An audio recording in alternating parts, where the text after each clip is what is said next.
Tuhan yang maha tinggi. Dia adalah jaya dan perkasa. El Gibor. Itulah Tuhan kita. Dan banyak panggilan-panggilan kepada Dia. Karena Dia maha perkasa dan maha agung El Gibor, maka kita bernyanyi, memuji dan memuliakan Tuhan. Dan Tuhan sangat senang dengan puji-pujian. Mari kita bernyanyi. Ku masuki gerbangnya, 3 ya. Ku masuki gerbangnya dengan hati bersyukur, halamannya dengan pujian. Kataku hari ini harinya Tuhan. Ku bersuka sebab Dia girangkanku. Oh Dia girangkanku. Ku bersuka sebab Dia girangkanku. Oh Dia girangkanku. Oh Dia girangkanku. Ku bersuka sebab Dia girangkanku. Ulangi sekali lagi. Ku masuki gerbangnya dengan hati bersyukur, halamannya dengan pujian. Kataku hari ini.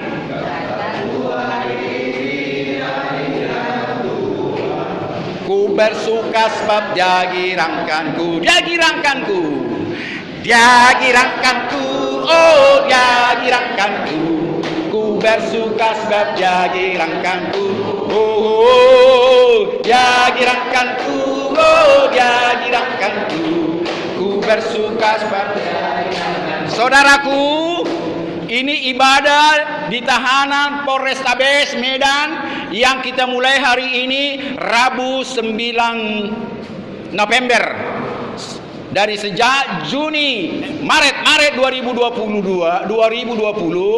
kami tidak masuk di sini oleh karena masih ada larangan Covid. Jadi kita bersyukur kita boleh berkenalan, apalagi kami beria-ria kami jumpa dengan saudara. Karena apa? Visi dan misi kami, penabalan kami mencari orang-orang yang jauh di mata Tuhan. Mencari orang-orang yang di luar daripada kehendak Tuhan. Mencari mutiara-mutiara yang berharga. Mencari orang-orang yang dimuliakan Tuhan nanti apabila saudara percaya dan tinggal dan mengikut Dia. Inilah visi dan misi kami untuk melayani ke seluruh penjara-penjara. Tidak hanya Sumatera Utara, ke Pulau Jawa juga kami masuk. Dan sampai ujung Pulau Sumatera kita juga masuk. Karena itu sekali lagi kita bersyukur dengan lagu yang kedua. Apa pilihan saudara? Katakan judulnya. Katakan judulnya. Waktu berjalan terus. Ku siapkan hatiku Tuhan. Ku dengar firman-Mu. Ayo. Saat ini langsung. Ku sujud padamu Tuhan, untuk kehadiran saat ini. Curahkan urapan-Mu Tuhan bagi jemaat-Mu saat ini. Ku curahkan hatiku Tuhan, tu dengan firman-Mu Tuhan, tiada berubah,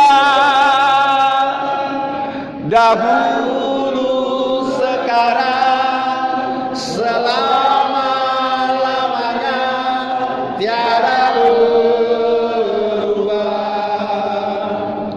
Firman-Mu Tuhan, penolong hidupku. Ku siapkan hatiku Tuhan, untuk dengar firman-Mu. Kita ulangi sekali lagi dengan sikap berdoa menyanyikan. Ku siapkan hatiku Tuhan, tu dengar firman-Mu saat ini. Ku sujud menyembah-Mu Tuhan, bagi hadirat-Mu saat ini. Curahkan urapan-Mu Tuhan bagi jemaat-Mu saat ini. Ku siapkan hatiku Tuhan, untuk dengar firman-Mu.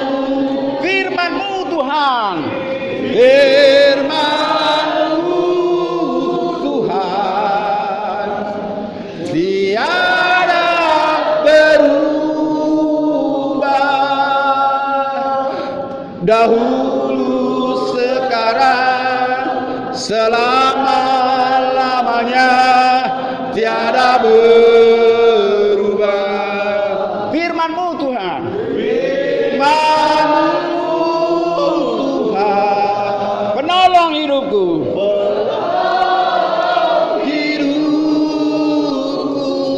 ku siapkan hatiku, siapkan hatiku Tuhan, untuk dengar firman-Mu. Firman-Mu Tuhan, firman-Mu Tuhan, penolong hidupku, dan siapkan hatiku Tuhan, untuk dengar firman-Mu.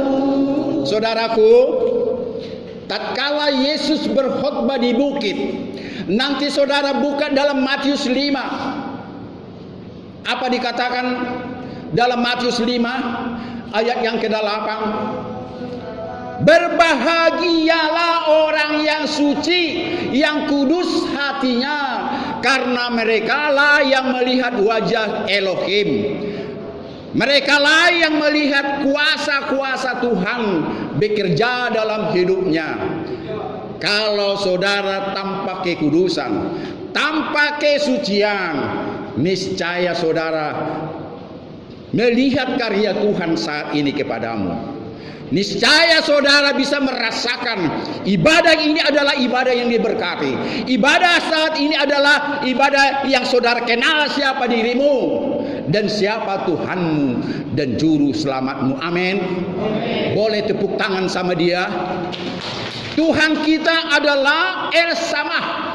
Tahu arti El Samah? Elohim sama. Dia berada di semua tempat, di gunung dan lembah, bahkan di petir, di dalam kolam, di dalam lautan, bahkan di semua hati manusia. Karena itu dia maha melihat, maha mendengar, dan dia tahu air matamu yang tercurah pada saat ini. Dia tahu bagaimana kehancuran hatimu. Dia tahu bagaimana engkau bimbang dan ragu dan ketakutan saat ini. Itulah Tuhan yang hidup. Maka itu saudara, beribadahlah kepada Dia, berdoalah kepada Dia dengan segenap hatimu, dengan imanmu. Bukan beribadah dengan membaca, bukan berdoa dengan membaca. Kalau saudara beribadah, berdoa dengan membaca, ingatlah perkataan saya. Itu adalah apa itu? Apa yang kepada dewa-dewa yang sampaikan kepada jin-jin? Mantra. Jangan berikan mantra kepada Tuhan, karena Tuhan kita hidup. Berikanlah kata-katamu, kata-kata yang hidup. Berikanlah ibadahmu yang hidup, bukan ibadah yang disetting-setting. Amin. Amin. Ini sering saya ajarkan, kita berdoa beribadah menurut apa kata roh, apa kata iman kita sekarang ini. Amin. Sebelum kita masuk firman Tuhan, saya sudah jelaskan ibadah yang sempurna adalah ibadah yang timbul dari rohmu dan imanmu, bukan timbul dari ajaran-ajaran gereja. Saya katakan, di dunia ini semua gereja punya kelemahan dan kekurangan. Dan saya tidak mengatakan tinggalkan gerejamu, tidak. Tetap engkau bergereja yang satu.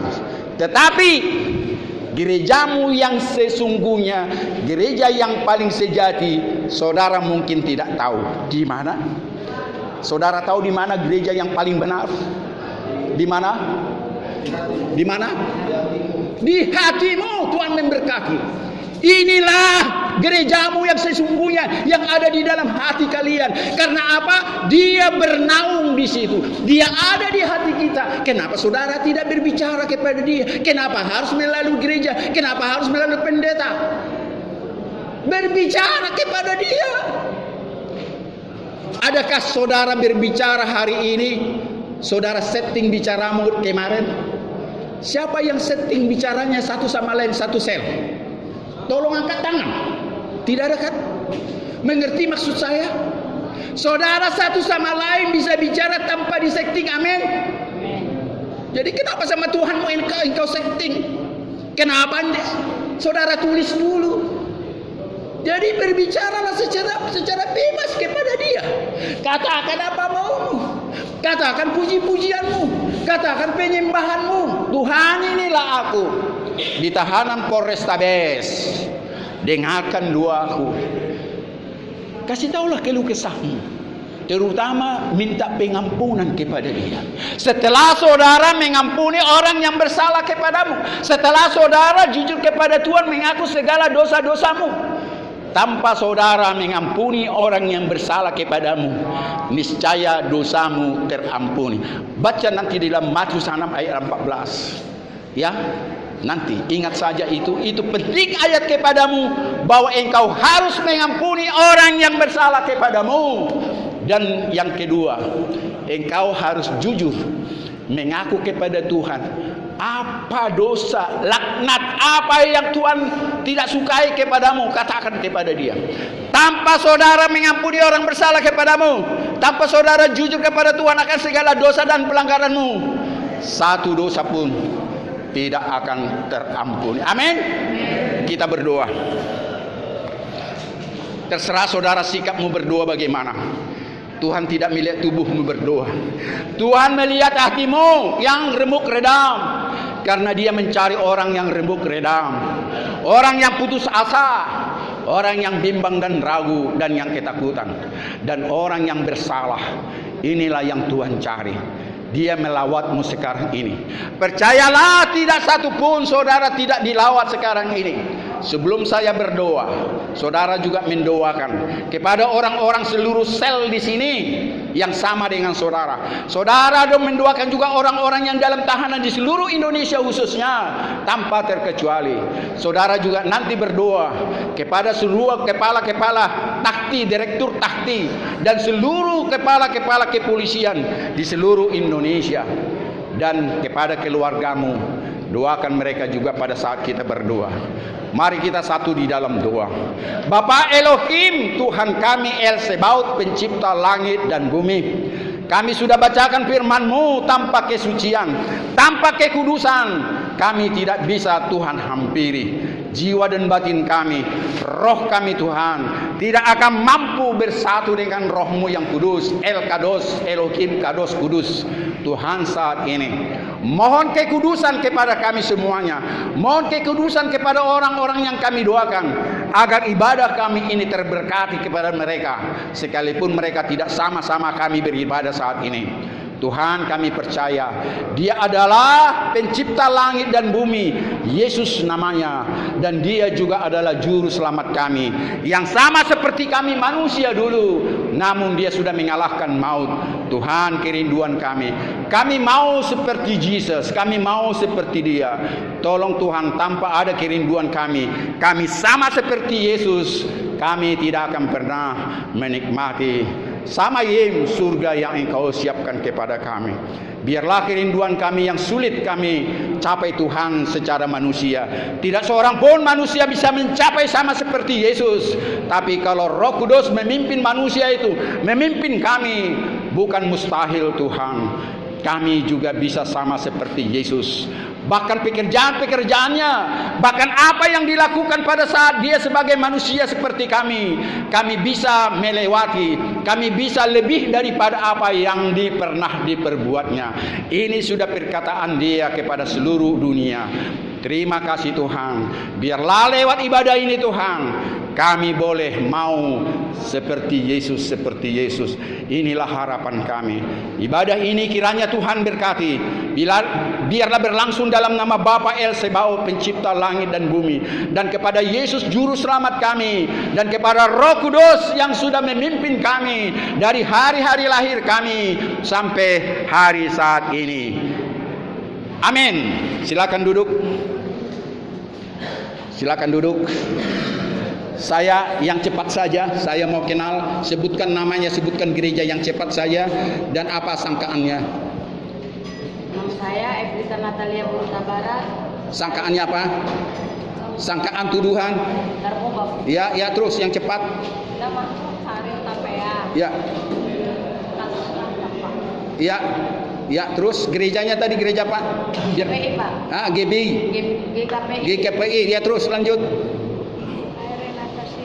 Yang kencang. Nama saya Renata Sik. Iya, sangkaannya apa? Penganiayaan. Terus lanjut, yang kencang saja. Ya, biar kita tahu. Saya Andrew Sligar. Ya, gereja. AKBP. Ya, sangkaan terus. Narkoba terus. Pengedar pemakai. Pengedar terus. Nama saya Hedi. Terus. Ya, terus. Nama saya Aritonang. Aritonang, tulang saya. Terus, sangkaan. Narkoba. Gereja mana? GSRI. Terus, yang kencang. Gersang. Sangkaannya. Ya, terus. Ya. Sangkaan. Ya, terus. Pemakai pengedar. Ya, terus. Ginting, sangkaan. Pemakai pengedar. Gereja Katolik. Terus. Ya, sangkaan. Gereja. Terus. Siregar, sangkaan. Narkoba. Gereja Katolik. Terus. Sangkaan. Ya, cabul. Umur berapa tahun? 18 tahun. Gereja. Terus. Siombing. Gereja. Oh, Katolik. Ya, sangkaan. Ranmor. Terus, apa itu sepeda motor, mobil? Terus. Ya. Metode, sangkaan. Penggelapan. Terus. Siregar. KDRT. Sama anak sama istri. Gereja. GBI. Terus. Nama saya Rapat Barus. Sangkaan. Sangkaannya pasal apa? Ya, KDRT sama anak istri. Istri gereja. Terus Katolik. Pangaribuan, sangkaan. AKBP. Ya, pencurian. Apa yang dicuri? Terus, apa yang dicuri? Hah? Ya. Terus. Rival Ben Siregar. Ya, Siregar. Saya sudah 5 tahun tidak bergereja. Ya, tadinya gereja mana? Berganti-ganti. Ya, sudah dibaptis di gereja belum? AKBP. Sangkaan? 372, 378. 372, 378. Terus? Manulang. Gereja? AKBP. Sangkaan? Narkoba. Pengedar? Pembeli. Hiskel. Terus? Gereja GKPI Padang Bulan. Ya, terus sangkaan? Saya lebih tertarik nama dia Yehezkiel. Saudara tahu arti namamu Yehezkiel? Tahu, biar saya jelaskan. Tidak tahu? Yehezkiel adalah ditugaskan Tuhan untuk menjaga Israel. Apabila engkau tidak menegur bangsa Israel, nyawanya dituntut kepadamu. Jadi saudara harus seorang pendeta atau evangelis, bisa menegur orang-orang. Ganti namamu kalau engkau tidak memakai arti sebenarnya Yehezkiel. Baca nanti kitab Yehezkiel. Nama saya Daniel. Kelas 2 SMA sudah saya berkhotbah. Perhatikan. Kelas 2 SMA saya sudah berkhotbah, saya belum CD, saya gereja HKBP. Mustahil saya berkhotbah padahal saya belum di CD. Kelas 2 SMA. Saya tahu nama saya Daniel. Orang yang penuh kuasa daripada Tuhan.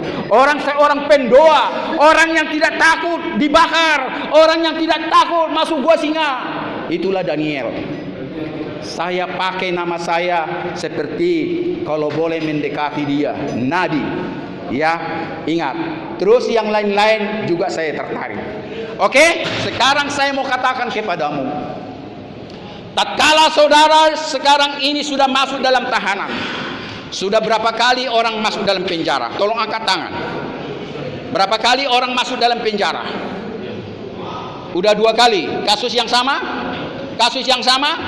2 kali? Berapa kali? 2 kali, 2 kali, ada 3 kali kasus yang sama, 2 kali, 3 kali. Oke. Ini perlu bagaimana pengakuanmu kepadaku sama dengan pengakuanmu kepada Tuhan. Amin.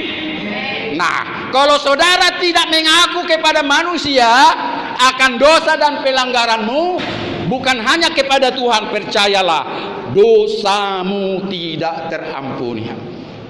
Tidak akan pernah saudara diampuni dosamu kalau saudara menyembunyikan segala dosa dan laknatmu di hadapan manusia dan di hadapan Tuhan.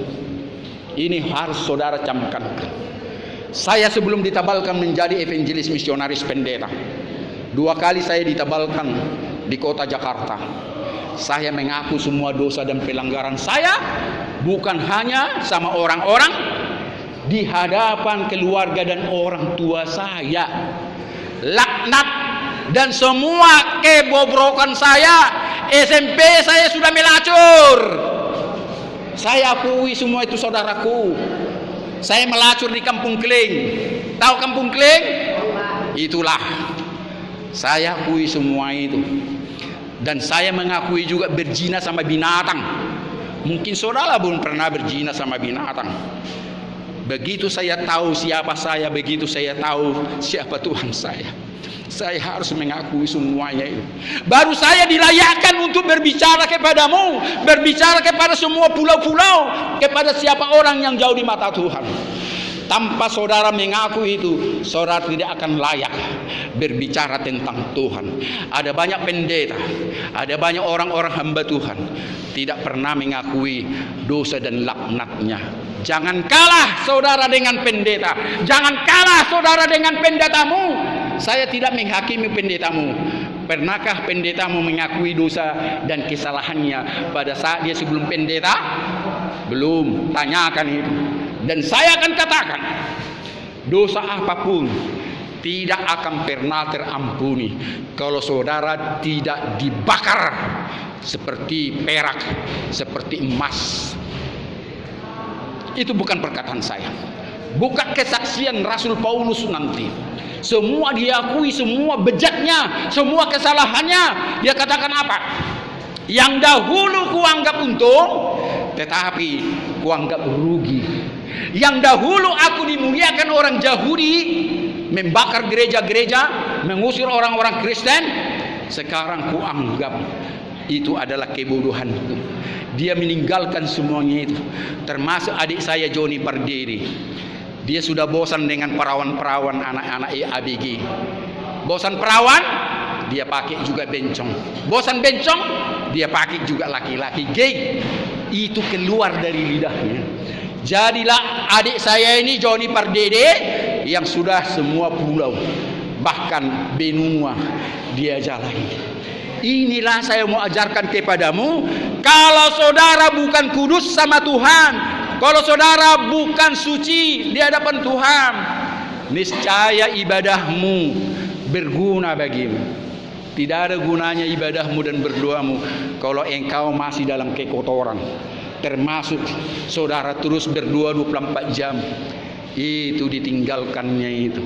Tetapi bila saudara sudah mengaku segala dosa dan pelanggaranmu di hadapan sesama manusia dan di hadapan Tuhan, saudara akan menjadi mutiara-mutiara. Saudara menjadi emas-emas permata yang luar biasa, dan dia akan memimpinmu, percayalah. tanpa kemampuanmu, saudara nanti suka membaca Bible itu seperti saya. Kelas 2 SMA saya Nabi Belun. Bahasa Bataknya itu gila Alkitab. Terus pagi siang sore malam terus. Saya tidak sadari pada saat itu Tuhan menangkapku dan Tuhan membentukku hingga usia saya sekarang 65 tahun. Dan profesor ini adalah 83 tahun. Bayangkan, dia seorang profesor mencari saudara-saudara di sini. Dari 87 saya kenal beliau ini. Sebentar kita nanti mengajar calon teologi pasca sarjana. Bayangkan saya bukan sarjana teologi, saya mengajari calon-calon doktor teologi, master teologi. Mustahil bagi manusia, tapi bagi Tuhan tidak ada yang mustahil. Kenapa saya bisa? Karena Tuhan sudah membentuk saya. Inilah kesaksian saya dan termasuk khotbah saya kepadamu, bahwa saudara harus jujur kepada Tuhan. Baca 1 Yohanes 1 ayat 9. 3 ya. Sudah. 3 ya. Barang siapa berkata bahwa ia berada di dalam terang, tetapi ia membenci saudaranya, ia berada di dalam kegelapan sampai sekarang. Ya. Buku kecil, 363 buku kecil. Jika kita mengasihi kita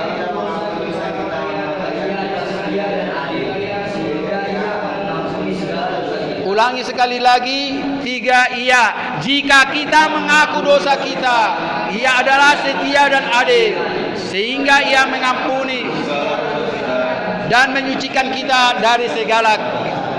Jadi itu jika saudara mengaku. Ya, jika saudara mengaku. Saya mau tanya, selama ini saudara pernah dengar atau ketahui, adakah dosa yang tidak terampuni sama Tuhan? Hah? Semua dosa diampuni? Ada yang mengatakan tidak semua dosa diampuni? Belum pernah dengar? Hujat kepada Roh Kudus tidak akan pernah terampuni. Hujat kepada Yesus sebagai manusia, saudara bisa diampuni. Tetapi hujat kepada Dia sebagai El Sebaot pencipta langit dan bumi, saudara tidak akan bisa terampuni.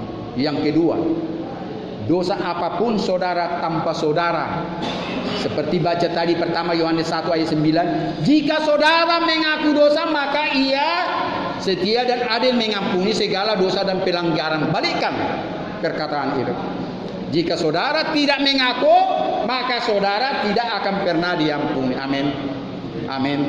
Maka itu dua hal ini harus ketahui. Jangan menghujat Dia sebagai pencipta langit dan bumi. Jangan menghujat Dia, Roh Kudus. Saudara tidak akan pernah terampuni. Dan yang kedua, saudara harus mengaku dosamu. Tanpa mengaku dosa, Tuhan tidak akan mengampuni. Maka itu banyak firman Tuhan mengatakan, sebelum matahari terbit, sebelum matahari terbenam, selesaikan perkara. Hari ini selesaikan perkara. Jangan simpan dosamu. Ada banyak dosa-dosa yang tidak terampuni, yang belum diampuni. Saudara sudah ketinggalan kereta.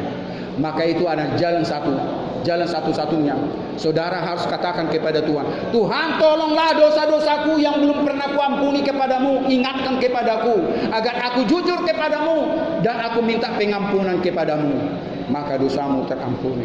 Tuhan akan menyingkapkan segala dosa-dosa pelanggaranmu yang tidak pernah engkau akui kepada Dia, termasuk kepada sesama manusia. Saudara harus berdoa, Tuhan ajarkan aku mengingat segala dosa, mengingat sakit hati orang kepadaku dalam segala banyak pelanggaran-pelanggaran KUHP, dalam segala banyak dosa dan pelanggaran. Tuhan akan menyingkapkan hati dan pikiranmu mengingat segala dosa dan pelanggaranmu kepada sesama manusia. Satu hal yang perlu saya sampaikan dalam khotbah ini, masalah dosa adalah upahnya maut. Upahnya maut. Yesus tidak pernah berdosa sebagai juru selamat. Dia melewati maut itu. Dia tidak akan melekat maut. Maut tidak akan menerkam dia. Dan saudara pun, jika dia saudara setia, bukan setia hanya beragama Kristen, bukan setia hanya percaya Dia adalah Tuhan dan juru selamatmu, saudara harus setia mengikut dia. Tanpa saudara mengikut dia, sama seperti dia, niscaya sorga saudara tidak akan dapat. Harus sama seperti Yesus. Itu saja yang ku minta dalam jalanku menuju surga. Aku mau seperti Yesus. Siapa tahu lagu itu? Seperti Yesus, itu saja yang ku minta dalam jalanku menuju surga. Seperti Yesus yang ku minta. Ini harus seperti dia, sama dengan pengakuan Rasul Paulus. Sekalipun kesempurnaan itu sulit, tetapi pada saat-saat dia menjelang kematiannya, dia merasakan, aku akan melewati garis finish. Aku telah diberikan kesempurnaan. Sebelum dia melihat ajalnya akan tiba, dia merasa tidak pernah sempurna. Dia terus berlari terus. Makanya dikatakan kepada kita semua, kepada orang yang hidup sekarang, ini adalah pertandingan dalam hidup ini. Berlomba-lomba mencapai kesempurnaan seperti yang dimiliki oleh Yesus. Jadi kalau tidak sama seperti dia, saudara dan saya tidak akan bisa sampai ke surga. Tepuk tangan dulu buat dia. Saya tambahkan sedikit lagi. Apa artinya sama seperti Yesus? Ada yang bisa ngomong? Bukan sekedar menghidupkan orang mati, bukan sekedar mencelekkan mata buta, yang pincang berjalan, penyakit kusta sembuh, yang mandul bisa beranak dan sebagainya. Bukan sekedar itu. Baca nanti 1 Korintus 13. Bukan. 1 Korintus 13 yang cepat.